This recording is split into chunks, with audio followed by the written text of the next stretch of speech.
जय हिंद मेरे प्यारे दोस्तों, हमारे इस चैनल नेक्स्ट एम आपका स्वागत है।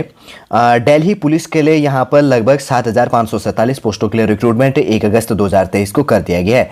जो भी आपके फॉर्म भरने के लिए इंपॉर्टेंट इन्फॉर्मेशन होगा शॉर्टली रूप से इस वीडियो के अंतर्गत पर आपके लिए प्रोवाइड करने की कोशिश की जाएगी। इससे पहले हम आगे बढ़े, यदि आपके द्वारा हमारे इस चैनल नेक्स्ट एम को सब्सक्राइब नहीं किया तो सब्सक्राइब कीजिए तथा बेल आइकन को प्रेस कीजिएगा, ताकि जो भी कंटेंट जो भी इन्फॉर्मेशन हमारे द्वारा आपके लिए प्रोवाइड किया जाता है तो उसका नोटिफिकेशन आपके पास टाइम पर उपलब्ध हो जाएगा। स्टाफ सिलेक्शन कमीशन अगर ऑफिशियल वेबसाइट की बात करें तो अगर आपको फॉर्म भरना है न्यू बिगिनर है तो ssc.nic.in पर जाकर सबसे पहले आपको रजिस्ट्रेशन करना है, तब उसके बाद में आपको लॉगिन करनी है, ठीक है। और मोबाइल नंबर, फॉर्म फीस, इस चीज़ को ध्यान में फॉर्म भरते टाइम पर सब चीज़ को सावधानी पूर्वक भरेगा, ताकि अगर आप मिस्टेक करते हैं तो इसमें करेक्शन चार्ज है। पहले टाइम फॉर्म भरने का आपको जनरल और नॉर्मल कैटेगरी की बेस के अंतर्गत पर 100 रुपये फॉर्म फीस करना है और ST/SC को कोई फॉर्म फीस पे नहीं करनी। अगर आप मिस्टेक करते हैं तो पहले टाइम पर 200 रुपये फॉर्म फीस और दूसरे टाइम पर 500 रुपये फॉर्म फीस पे करना है। देखिए 100 रुपये का फॉर्म फीस है, फ्री फॉर्म फीस है। अगर आप मिस्टेक करते हैं तो आपको करेक्शन चार्ज क्या देना है, 200 रुपये और 500 रुपये फॉर्म फीस पे करनी है, तो इसलिए सावधानी पूर्वक भरिएगा। देखिए अब बेसिक सा इंफॉर्मेशन बात करते हैं। Date for submission of online application की बात करें तो 1 सितंबर 2023 से लेकर 30 सितंबर 2023 तक आपका ये प्रोसेसिंग चलेगा फॉर्म भरने का, 1 सितंबर से लेकर 30 सितंबर तक। और जैसे last date and time for receipt of online application की बात करें तो 30 सितंबर 2023 तक आपका फॉर्म भरा जाएगा और उसके अंतर्गत पर ऑनलाइन जो फीस पेमेंट का चालान है वो भी 30 सितंबर तक ही फीस पे किया जाएगा, ठीक है। और आपका जो करेक्शन है, करेक्शन के लिए क्या किया जाएगा, 3 अक्टूबर से लेकर 4 अक्टूबर तक 2 दिन के लिए पोर्टल खोला जाएगा। अगर एक बार मिस्टेक करते हैं तो 200 रुपये फॉर्म फीस पे करना है इसमें, और उसके बाद में वापस आप मिस्टेक करते हैं तो 500 रुपये आपको फॉर्म फीस करना है, पे करना है, ठीक है। शेड्यूल इसके अंतर्गत पे computer base examination CBT base के अंतर्गत पे जो है तो दिसंबर 2023 में दिसंबर 2023 में आपका हो जाएगा, ठीक है। अब देखते हैं आगे क्या चीज़ निकल के आता है। अगर वैकेंसी की डिटेल की बात करें तो जो टोटल यहाँ पे है कांस्टेबल बेस के अंतर्गत पे, तो मेल के लिए टोटल इसमें कितनी पोस्टें हैं, 4,453 पोस्टें होगी। और कांस्टेबल मेल हो गया, एक्स सर्विसमैन हो गया, इंक्लूडिंग बैकलॉग बेस के अंतर्गत पे, SC और ST बेस के अंतर्गत पे टोटल 266 पोस्ट हैं। और थर्ड नंबर का है कांस्टेबल मेल हो गया, एक्स सर्विसमैन बेस के अंतर्गत पे, कमांडो हो गया और इंक्लूडिंग बैकलॉग संबंधी और ST बेस के अंतर्गत पर टोटल 337 पोस्ट हैं। और फोर्थ नंबर का है कांस्टेबल फीमेल बेस के अंतर्गत पर 2491 पोस्ट हैं। प्रत्येक कैटेगरी वाइज आप देख लीजिएगा। अनरिजर्व बेस के अंतर्गत पे EWS के लिए, OBC के लिए, ST और SC के लिए तो मैं शॉर्टली बता देता हूं।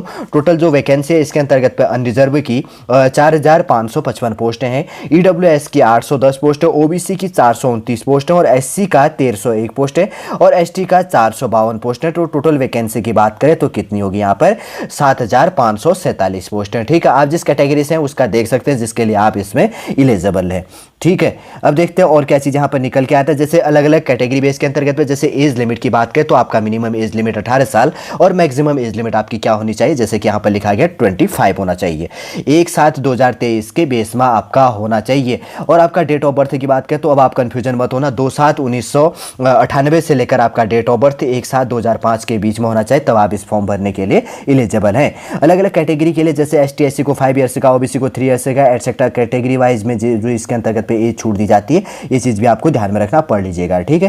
नहीं तो वीडियो क्या हो जाना है इसके अंतर्गत पे लेंदी हो जानी है। और फॉर्म फीस तो वैसे मैंने बता दिया है कि जनरल कैटेगरी बेस के अंतर्गत पे 100 रुपये और EWS के लिए 100 रुपये और कैटेगरी को कोई फॉर्म फीस नहीं। एक बार करेक्शन के लिए 200 रुपये और दूसरी बार करेक्शन के लिए आपको 500 रुपये फॉर्म फीस यहाँ पर पे करनी है।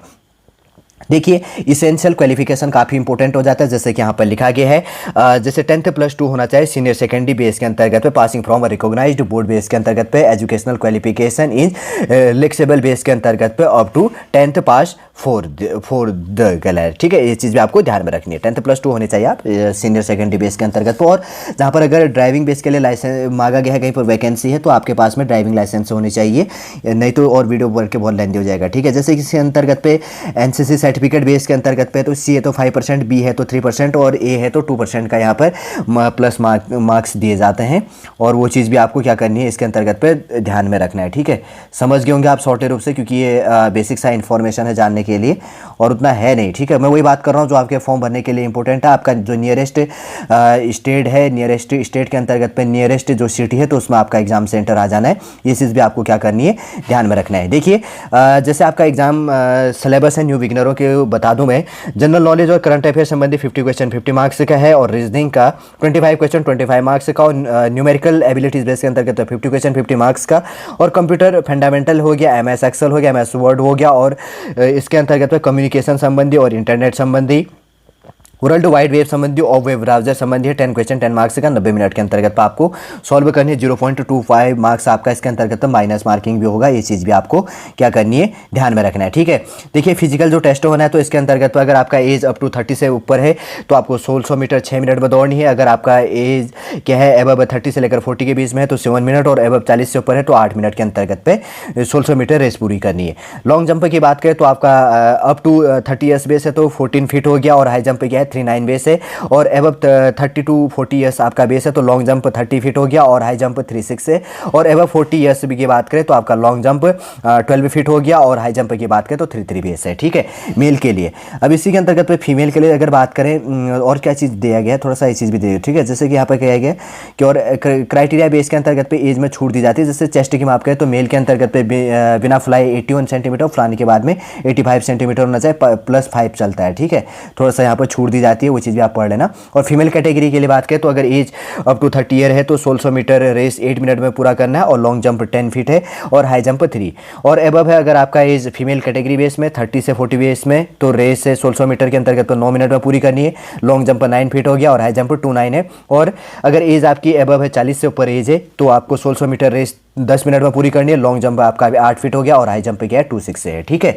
इस चीज़ भी आपने यहाँ पर समझ लिया होगा। और फीमेल की बात करें तो फीमेल का हाइट जो है 157 सेंटीमीटर, और मेल के लिए 170 सेंटीमीटर मांगा गया है, और चेस्ट की माप मैंने बता दी, और जो रेस संबंधी जो ये चीज़ है, मतलब अब आप थोड़ा सा यहाँ पर कन्फ्यूजन मत होना, ठीक है, जैसे 2.9 दिया गया तो 2 फीट 9 इंच ऐसे करके, ठीक है, 2 फीट 9 इंच हो गया, 2 फीट 6 इंच हो गया, जैसे यहाँ पर ऊपर भी बात करी गई है तो जैसे 3 फीट 9 इंच हो गया, 3 फीट 6 इंच हो गया, 3 फीट 3 इंच हो गया इसके अंतर्गत पे, ठीक है। लॉन्ग जंप जो हाई जंप की यहाँ पर बात करी गई है, कन्फ्यूजन मत होना।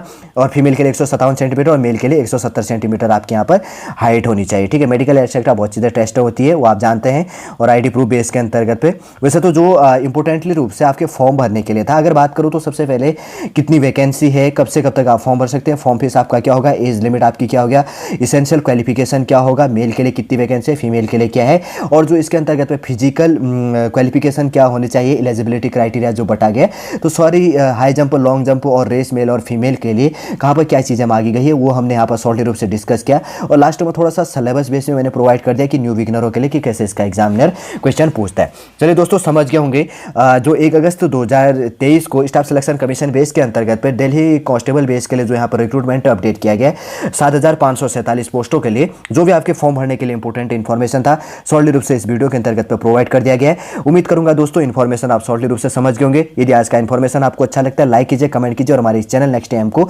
सब्सक्राइब कीजिए। वापस हम नेक्स्ट क्लास के अंतर्गत आपसे मिलेंगे। जय हिंद।